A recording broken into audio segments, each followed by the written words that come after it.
What's going on, you greasy pigeons? Rick Rella here to discuss with you the blockbuster between the Calgary Flames and the Philadelphia Flyers. Now, I, like a lot of hockey fans, when I first saw this deal, the first thing I thought about is like, who's letting Danny Briere drink on the job?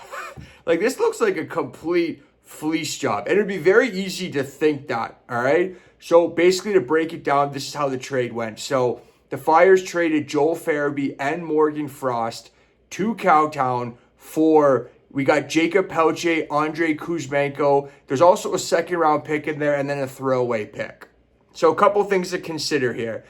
If you believe that Farabee, which, he is still relatively young, has more upside to his game and can, be like the 20 goal scorer that he has been, then this is looking pretty good for Cowtown. But the problem is that this guy's making, 5 sheets a year. And what's he got this year? Like 19 points in 50 games?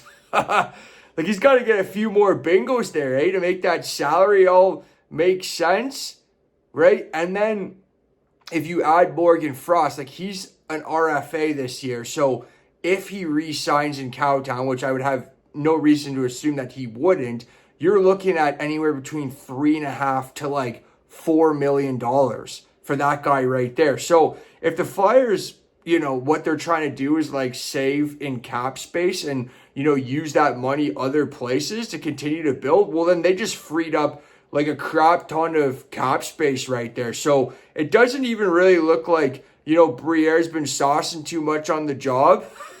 Those Frenchies probably hacking darts too. Like, it looks like it could end up being a fleece job for the Flyers, right? Because you still got a second round pick there.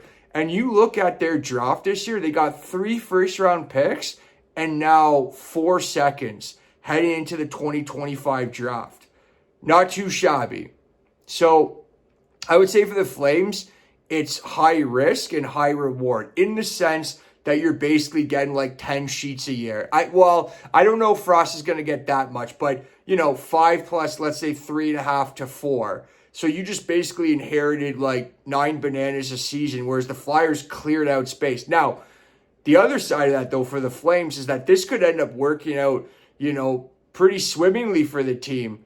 Like, can you imagine if Farabee starts, whacking home some Genos again, eh? A few more tickles, tickle, gets back to where he was, and then Farabee, like, you might have just got yourself like 2 50-point guys on your team. So it kind of like looks clear that the Flames are looking to make the postseason here by adding. Like, I would assume that that's why you would have done that move. Whereas, they still have pretty good draft capital after all that. I think, that second, they still had 2 of them. So you really only, like, they still have 2 first rounders and then a second. So they can do what they want to do. And the Flyers, they got a little more draft capital and, cap space. And who knows about Pelletier? Like, you don't know what this guy could do. Like, I guess that he hasn't really blossomed into, the stud that everyone thought. But hey, who knows? Torts can do wonders with this guy right here. How do you think they're feeling about that? I don't know, guys. What do you think about the deal? Let me know in the comment section below and subscribe if you haven't already, you greasy pigeons. Hope you guys have a great night and I love you all. Bye.